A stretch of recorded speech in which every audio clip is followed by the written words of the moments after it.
business sector in general for their commitment in tackling the challenge of climate change. And of course, the Chamber of Commerce of the Philippines or the Climate Change Commission for continuing to spread awareness on the said challenge and for rightfully recognizing the business sector's role in reducing greenhouse gas emissions and integrating climate-friendly strategies in business sustainability plans. Private sector engagement, along with the general public's cooperation and government initiative, is very crucial in formulating climate change mitigation systems and strategies. Thus, this venue for discussion with this summit is very important. And of course, the business sector who are here should review their role in reducing our emissions which lead to climate change. Alam ko may listahan kayo ng mga business sector na andito. Hindi ko nasasabihan pero nililista ko yung mga pagkakasala nyo sa environment. Gusto ko lang makita kung ano ang gagawin nyo dito sa pagkakasala nyo ito. But of course, during that time, we do not know na yung ating ginagawa will bring disasters to us. So it's time to change. That's why we have this summit. Any discussion about climate change is very timely and relevant to Filipinos and our country. Nandito pala si aking kaibigan, si Mrs. Alvarez. They didn't list your name. So, as most of you know, is one of the most vulnerable countries to climate change. Problems due to climate change are realities that we Filipinos have been facing, particularly in recent years, when extreme weather conditions such as super typhoons like Yolanda, massive flooding, El Nino and La Nina phenomena, among others, have been causing death and destruction in our country. The business sector is of course not insulated from the negative effects of climate change. In fact, that is one of the reasons why we are all here in this summit. It is good that together you are exploring ways and means to come up with viable and sustainable business models to cope and adapt, specifically for energy, transport, and industry. Besides those industry sectors, damage to the agriculture sector is also serious, considering that the Philippines is an agricultural country. The country posed tremendous losses from the onslaught of environmental disasters. Damage to agriculture caused by a super typhoon Yolanda, for instance, reached over 90 billion pesos or US $2 billion. The losses are such because the typhoon struck between two planting seasons. It damaged about 600,000 hectares of agricultural lands with an estimated 1.1 million metric tons of crop lost. Malawak at malaki ang epekto ng climate change sa agrikultura. Apektado rin ang food security at rice self-sufficiency ng ating bansa. As you know, matagal na rin nating layunin ang maging self-sufficient sa supply ng bigas, pero lalo tayong nahihirapang ma-attain dahil sa climate change. I don't think we will see the day that we will attain rice sufficiency. Maybe we should eat less rice para ma-attain natin yung rice sufficiency. Siguro yung kumakain ng isang cup, gawin yung 1/2 cup at self-sufficient na tayo sa rice. Okay? Madali lang naman yun, mamamayat pa tayo, hindi pa tayo magiging diabetic. Based sa report ng National Economic and Development Authority, almost 75% ng damages from natural disaster in the country ay sa farm sector and mostly affecting rice. And as rice-eating population, that is a very big deal to all of us. The Asian Development Bank itself cites that in the coming decades, the scientific challenges of adapting agriculture to climate change will be formidable. In the agriculture sector, and I'm sure even in other industry sectors, it is important to focus on enhanced investment, innovative technologies, research and development to mitigate and minimize the negative effects of climate change sa agriculture. Thus, the urgent need to develop adaptive measures and strategies cannot be overemphasized. In fact, according to ADB, the Philippines and the other countries in the region would each need to spend US $5 billion a year by 2020 on climate change adaptation measures. The concerted efforts and cooperation of both the public and the private sector are crucial in bringing about sustainable strategies and measures to mitigate climate change. Dapat talagang magtulungan ang gobyerno at ang pribadong sektor. Natutuwa naman ako na marami namang mga kumpanya na may mga sarili silang initiatives taking the lead from PCCI. Climate change mitigation is also a top consideration for me as well when I author and pursue legislations as a senator, particularly as chair of the Senate Committee on Environment and Natural Resources, and as a former chair of the Senate Committee on Agriculture and Food. As any talk about food security and sustainability of our resources is closely linked with environmental protection. In addition to making legislations, if you are chairman of the Agriculture or Environment Committee, meron ka rin power of oversight. Kaya yung lahat ng mga attached agencies na agriculture and environment ay ino-oversight po namin yan. Binabantayan namin kung yung mga project na nilagay nila sa budget nila, ginagawa nila. Kasi mas yata gumagaling sila at sumisipag sila pag may nagbabantay sa kanila. Like for example, sa DNR, if I'm going to do oversight, babantayan ko yung National Solid Waste Management Commission. Because they're supposed to encourage yung recycling of waste. Not only controlling waste, but recycling of waste. Kaya naglagay sila po ng 400 million sa kanilang budget. I think a little less than 400 million. Para mamigay ng composter at vermicomposting facility sa lahat ng mga LGUs para i-practice nila yung composting and vermicomposting of kitchen and garden waste para maging organic fertilizer. Kasi pag dumami yung ating organic fertilizer, then we don't use chemical fertilizer. And then, if we don't use chemical fertilizer, kumukonte yung CO2 emission natin at natutulungan natin yung pag-prevent ng mga effects ng climate change. Another one is the Pasig River Rehabilitation Commission. They're supposed to clean the Pasig River. So babantayan natin kung ano ba ginagawa nila to clean the Pasig River. And then there is the Manila Bay Coordinating Council. In 2008, the Supreme Court issued a mandamus directing 15 government departments to clean Manila Bay.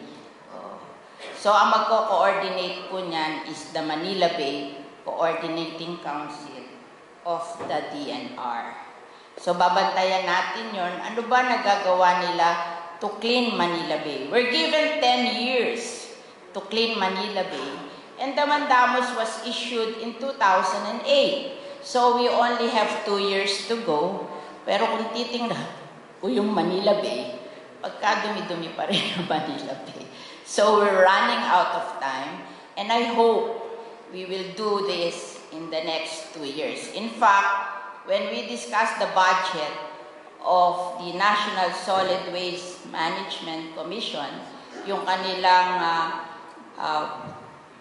almost 400 million, we are asking them to give the 178 LGUs along Manila Bay to have their composters and vermicomposting facility.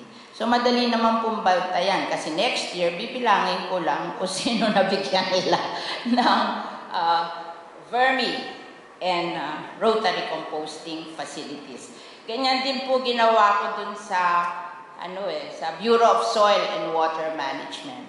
In the Bureau of Soil and Water Management, there was a finding by the United Nations Food and Agricultural Organization that 38% of our soil are degraded.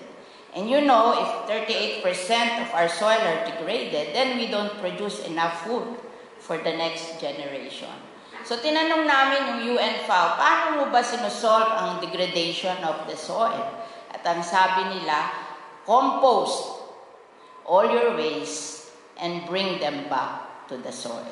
So, yung natutuwa naman po ako, ibalita sa inyo na yung Bureau of Soil and Water Management for the last 3 years gave 800 composters to 800 LGUs. So, okay naman. And they are continuing. They have a 200 million budget again this year to give composters. So, yung may mga lugar po sa inyo na may kilala kayong LGUs na gustong humingi ng composters, binibigay lang po to either to the LGUs or to an association of farmers. Yung mga sa LGUs po, nilalagay namin sa kanilang market, public market, para yung kitchen waste ng public market, hindi na aalis sa public market, ilalagay na lang doon sa composter, at after 5 days, magiging organic fertilizer na yun. So, this is a project of the government and sana mag-participate kayo. And of course, the DNR has a 9 billion greening program na magtatanim tayo. At kasama dito, ang maganda dito, isinama din nila dito yung hindi lang yung mga trees na para may trees ang ating forest, but trees that can give livelihood to people like cacao, o sa Nestle, coffee, and bamboo, and coconut trees. So, yan hanap buhay yan. When you plant bamboos, you plant coconut trees, you plant cacao, you plant coffee, hindi lang yung nag-green ng bansa natin, we are creating livelihood for the people. So, magagandang program, kaya kung may mga lugar sa inyong lugar na, kasi sabi nila, preferably yung mga land ng mga IPs, then you can request from the Department of Environment and Natural Resources para tamnan ng mga choice nilang mga trees.